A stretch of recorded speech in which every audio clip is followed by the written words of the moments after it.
On a chilly November night, 7 men had their lives changed here in the Sitgreaves National Forest near Heber. Riding in their truck, they saw what they believed to be an unidentified flying object hovering in this clearing. One of the 7, Travis Walton of Snowflake, leaped from the truck and ran up for a closer look. His companions say he was struck by a bluish light emitting from the craft and knocked down. Terrified, they fled, but later regained their composure and returned. When they did, Travis Walton was gone. From that point on, his story is pretty well known. The 6 men, his companions, all passed lie detector tests in reference to the incident. Travis Walton reappeared after several days with a bizarre story about a ride in an unidentified flying object. But it's been basically a second-hand story. Travis has been in hiding and has not met with the media. Consequently, there have been a lot of questions about the truthfulness of what Travis has had to say. But now, Travis Walton has decided to end that silence in this exclusive interview on this special edition of Face the State. Travis, perhaps the best thing to do would be to, for the first time publicly, recount your story from the time you were driving in the truck and what happened. Well, the first part has been told by all the witnesses that recount my view of that. We just finished working, and because it was getting dark, we packed up to leave, and we all got in the truck and we were riding up the road, and we looked off to the right side of the road, and I saw a glow that I thought was a sunset or something. I was about to comment when we came past the thicket that where we were looking through to where we could see more clearly, and we saw a UFO hovering in the air about 30 yards off to the side of the road. Everybody started yelling, and they stopped the truck, and I wanted to get a closer look, and I got out of the truck and I started over there. Everyone was yelling that to come back and to stop. I stopped and looked back, and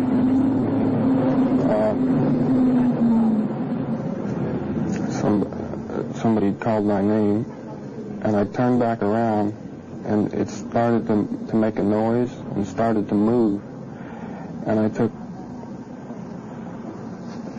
one step. I crouched down behind a log that was there, and just as I started to raise up, I was just going to stand up. I didn't have any intention of going any closer, but it was just as if I was struck. It was kind of a physical blow it just knocked me back. I don't remember seeing any flash of light or anything like what they described. I just lost consciousness.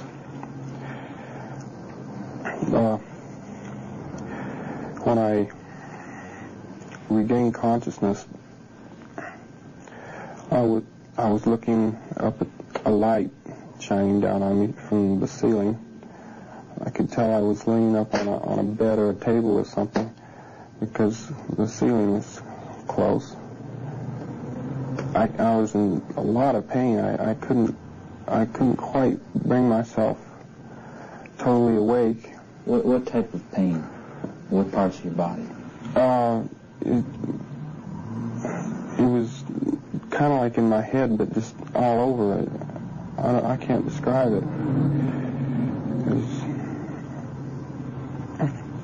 And I believed that I was in the hospital, and I was looking up at the ceiling, and I didn't make any attempt to move because of the pain I was in, but I felt something laying across my chest, and I looked down, and it was sort of a flat thing that kind of curved across like that. And I couldn't focus my eyes very well, but I looked beyond the top edge of the thing that was laying across me, and I saw two men leaning over me. They weren't really men. They were a lot like they were a lot like men, but they weren't quite human. What did they physically look like? They were they had kind of underdeveloped features and no hair of any kind, and they were dressed in kind of a brownish orange. And how tall were they? They were slightly shorter than myself. What type of clothing was they dressed? It was sort of a loose cover-off. I didn't see any buttons or anything like that. But being in so much pain and everything, I didn't even think. I just lashed out and knocked them back. I could see that there was two on the right side and one on the left. I jumped into the corner. Did you actually strike them? Did you actually touch them when you lashed out? Yes, I did. I kind of hit these two with the back of my arm, and they fell back real easily. Did you feel like hitting a person would? Yes. They seemed light, like they weren't heavy, but I couldn't stand up very well. I leaned against, there was a bench across the back wall. I say the back wall, I mean there was only one door. And I grabbed up a tube, a clear piece of glass or something, and I tried to break off the end to get something sharp to defend myself with, but they didn't try to approach. They just kind of put out their hands like that, and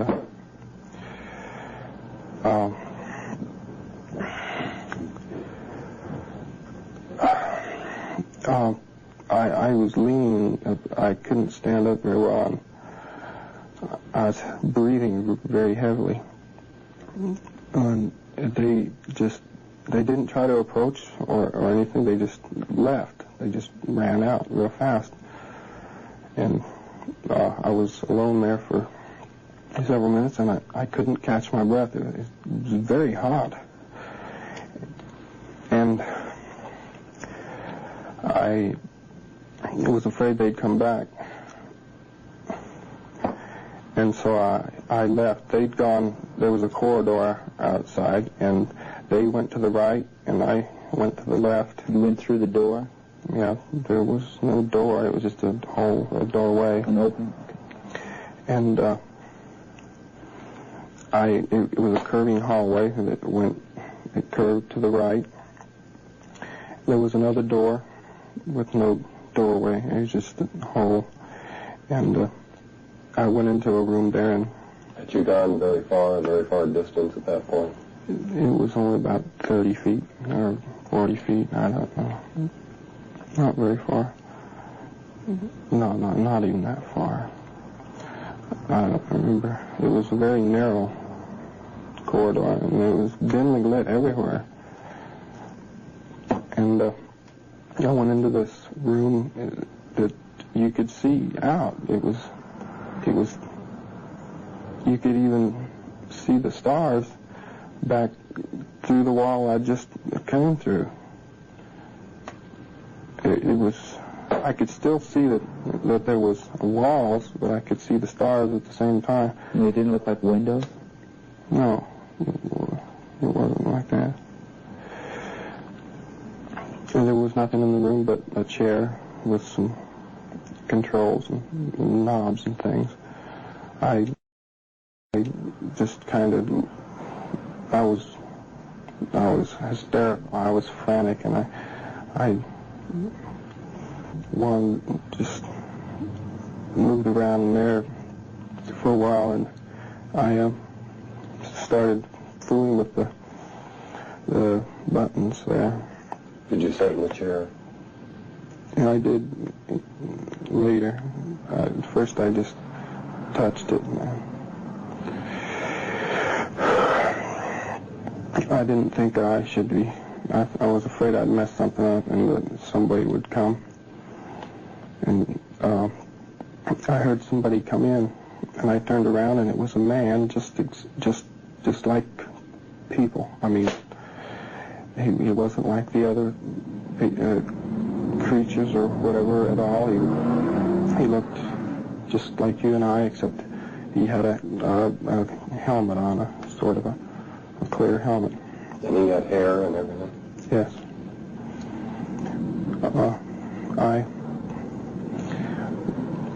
I started babbling questions to him, and I ran over there, and he wouldn't answer me. He just took me by the arm and wanted me to go with him. I thought maybe he can't hear me through the helmet. So we went out through the door, down to the right, and out to the left. There was a small room there that had doors on it, and it was kind of like an airlock thing. It was just a small room with nothing in it. And then there was a door that went outside, and there was a ramp that went down, and it was cool outside. I could feel wind. There was a draft or something. It was a large room. This thing was sitting on the floor in there, and it was shaped like the drawing that they made, like the thing we saw the first time, only bigger. And there was two other things in there, other UFO-looking things that looked like flying saucers, kind of, except they were rounded, an oval shape, and they're really shiny, like chrome. It was a big room, like there was a lot more room in there, and there was a curved ceiling that curved this way, and it had flat ends to the room. I came out of the door, out of that first ship, facing this way, and there was a doorway across in the far wall. He led me across there, and through that doorway down a hallway to a room, and I'd had a burning in my chest, and it was starting. I felt better. I was trying to get this man to tell me what I asked him if he was from Earth, and just anything I could think of, and he wouldn't answer. Was he expressionless? Did he have any expression? No, he looked friendly. He gestured and smiled, but there was no words. In this place that you were in, could you see out at all? No, there was no way out there. So you were going from one ship to another, was that essentially it? Yeah. This must have been inside of a larger building or ship. I don't know if it was a large ship or a building. There was no way. I never felt any motion or anything. It was just like being in a large building all the time. Everything was solid.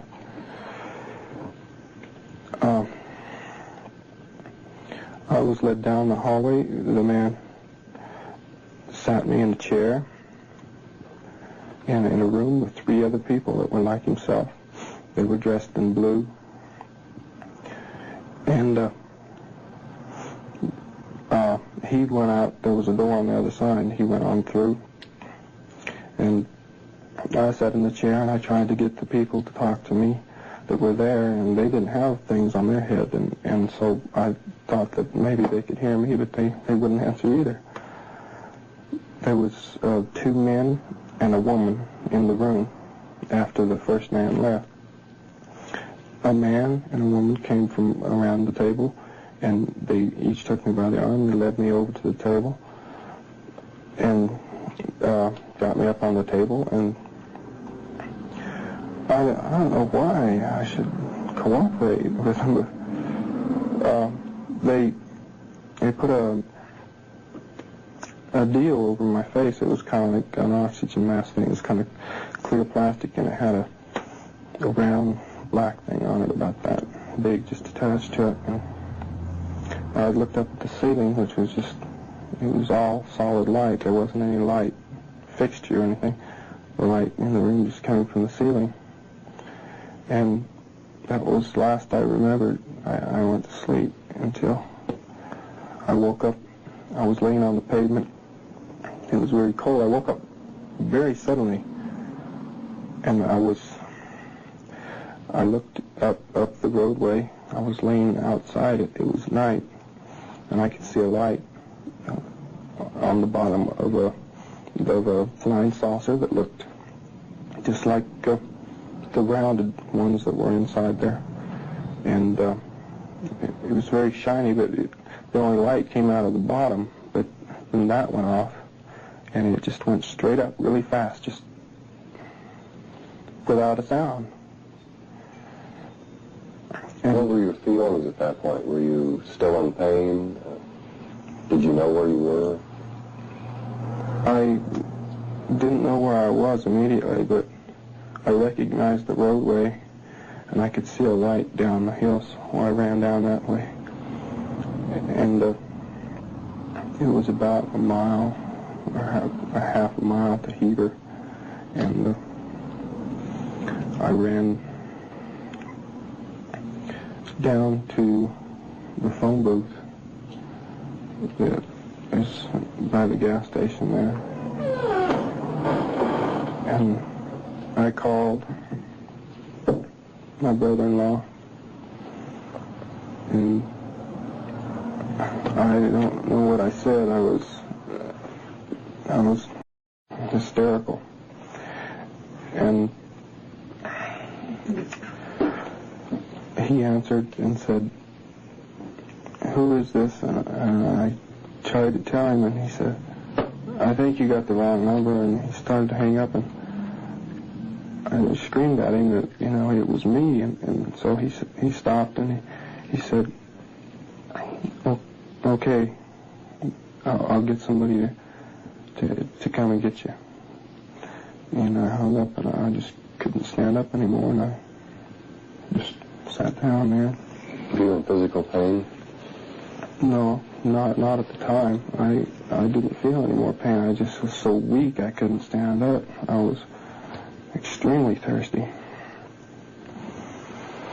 And I haven't been able to make any purpose out of that or anything, but that's the way it happened.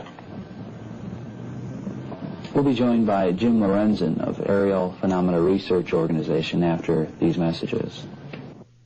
We've been joined now by Jim Lorenzen, who is the director of APRO, the Aerial Phenomena Research Organization. Jim, before we get to you, I think there's one question that I would like to pose to Travis, and it's a question that's been bothering a lot of people. And Travis, why didn't you bring your story to the media? Well, my family told me about the news people and all the people that were crowding around, and I was just in no condition to talk to anybody, especially a mob of people like that. I just couldn't handle it. Is that typical, Jim, in cases? It is in some cases, yes. I can vouch for what he said, because when I first saw Travis, he was in a very unsettled state, and he was really in no position to defend questions or to respond. You have listened to the description that he gave us of his ordeal. What are your comments, your reactions in comparison with past cases? Well, I was struck by the fact that he described these beings that didn't look quite human.